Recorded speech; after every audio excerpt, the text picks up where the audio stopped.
बिस्मिल्लाहिर्रहमानिर्रहीम। Dear student, आज हम एक्सरसाइज नंबर 2.1 स्टार्ट करने जा रहे हैं।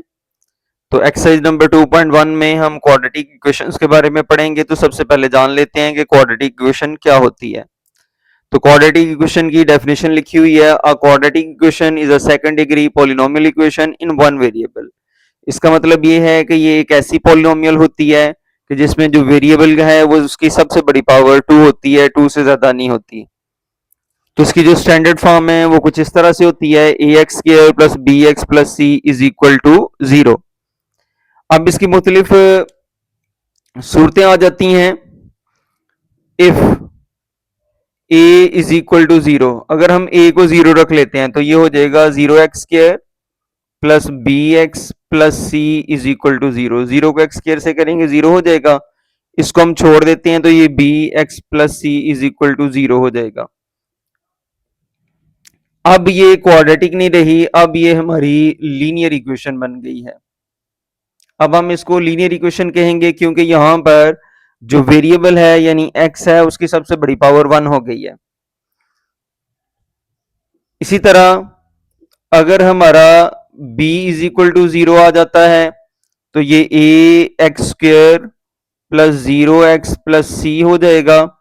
यहां पर ए एक्स स्क्र 0 को x से करेंगे वो 0 हो जाएगा, उसको हम छोड़ दें तो ये आ जाएगा। अब यहां पर दो टर्म्स बन गई हैं, एक टर्म एक्स स्क्र वाली है और एक टर्म जो है ना वो कांस्टेंट है। तो यहां पर हम अब इसको जो नाम देते हैं, है तो ये क्वाड्रेटिक ही, लेकिन इसको हम अब नाम देते हैं प्योर क्वाड्रेटिक का।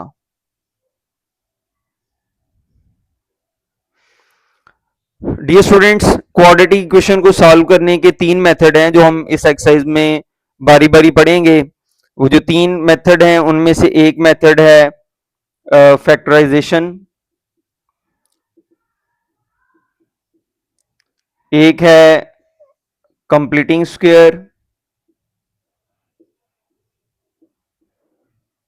और एक है क्वाड्रेटिक फार्मूले का।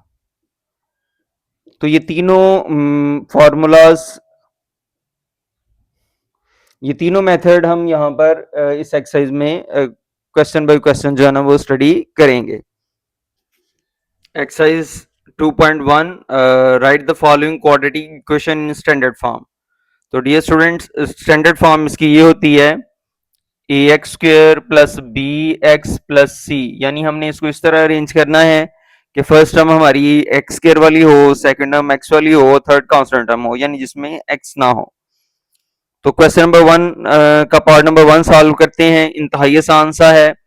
हमारा ये 2x स्क्र है, ये प्लस 3x है, जब हम इसको इधर लेके जाएंगे तो ये माइनस 3x हो जाएगा।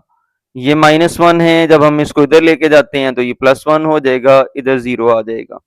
इसी को हम अगर अरेंज करके लिख लें तो 2x square minus 3x plus 1 को इधर लिख लेते हैं और 0 को इधर लिख लेते हैं। इससे कोई फर्क नहीं पड़ता कि आप लेफ्ट साइड को राइट साइड पर, राइट साइड को लेफ्ट साइड पर रहें, तो ये यहाँ पर भी ये 0 के इक्वल है और यहाँ पर भी ये 0 के इक्वल है। तो लिहाजा यही इसका आंसर है, यही इसकी स्टैंडर्ड फॉर्म है। पार्ट नंबर बी की तरफ चलते हैं। इसमें हम क्या करते हैं, इसको मल्टीप्लाई करें, बन जाएगा 2x स्क्र, 2x को 1 के साथ मल्टीप्लाई करेंगे तो 2x, 4 को 2 के साथ करेंगे तो 8x और 4 को 3 से करेंगे तो 4 3 12। 2x square plus 2x plus 8x इधर आएगा तो -8x हो जाएगा और प्लस 12 इधर आएगा तो -12 हो जाएगा। तो ये हमारा आ गया 2x square minus 6x minus 12 is equal to 0। ये 2x और -8x आपस में सॉल्व हुए तो ये -6x बन गया। अब यहां पर अगर आप देखें तो ये सभी 2 से डिवाइड हो सकते हैं, तो हम कहते हैं डिवाइडिंग बाय 2। 2x स्क्र, इसको भी 2 से डिवाइड कर दें, 6x है इसको भी 2 से कर दें, 12 को भी 2 से डिवाइड कर दें। तो जब हम इधर काटेंगे तो ये आ जाएगा एक्स स्क्र, 2 3 तो -3x, 2 6 टाइम्स तो -6 इज इक्वल टू 0। ये हमारा पार्ट नंबर 2 हल हो गया। पार्ट नंबर 3 सॉल्व करते हैं। 2x square minus 4x plus 4x इधर आएगा तो minus 4x।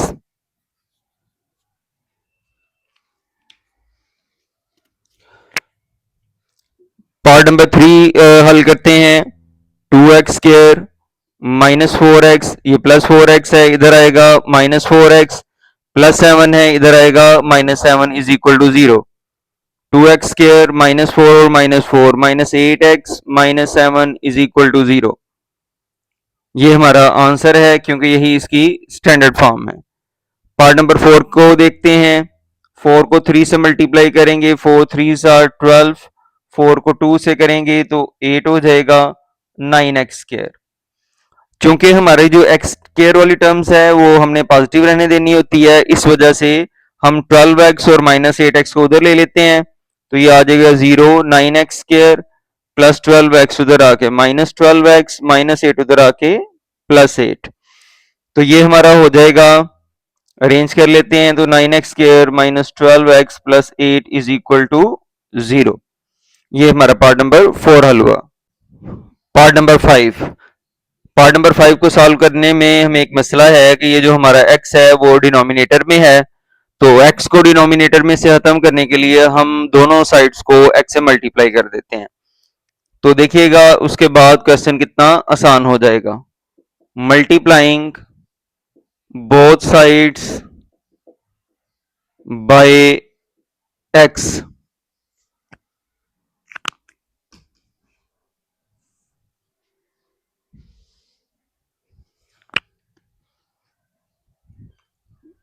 To X multiply by X, 1/x multiply by X, 5 multiply by X, 1/x multiply by X. जितनी भी टर्म थी इसको भी x से, इसको भी x से, सबको हमने x से मल्टीप्लाई कर दिया।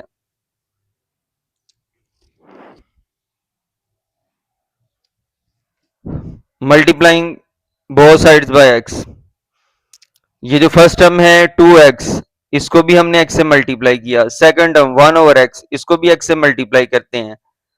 5 को भी x के साथ और 1/x को भी x के साथ। जितनी भी टर्म्स थी हमने सब को x से मल्टीप्लाई कर दिया है। तो इसका फायदा ये हुआ है कि इसको इससे मल्टीप्लाई करेंगे, 2x², ये x एक्सिस कट गया तो 1 आ गया, ये 5x हो गया, यहां पर भी कट गया तो ये -1 आ गया।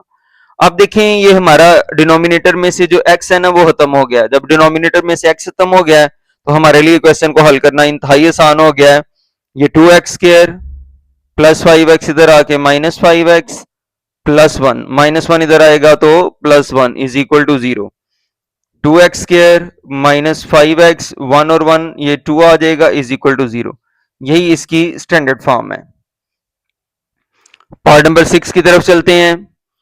तो यहां पर क्रॉस मल्टीप्लीकेशन होगी, ये नीचे वाला ऊपर वाले के साथ, इधर ये नीचे वाला इधर ऊपर वाले के साथ, ये दोनों आपस में मल्टीप्लाई होंगे और ये दोनों आपस में मल्टीप्लाई होंगे, यानी x मल्टीप्लाई होगा 6x प्लस 6 के साथ और 1 मल्टीप्लाई होगा 20 माइनस x के साथ। x से मल्टीप्लाई करें 6x², 6 को x के साथ करेंगे तो 6x, 1 को 20 से किया 20 minus x, 6x² plus 6x minus x इधर आके प्लस x और प्लस 20 इधर आके -20 is equal to 0। 6x² plus 7x minus 20 is equal to 0। ये बेटा इसकी स्टैंडर्ड फॉर्म है। इस तरह क्वेश्चन नंबर 1 के तमाम पार्ट हल हुए।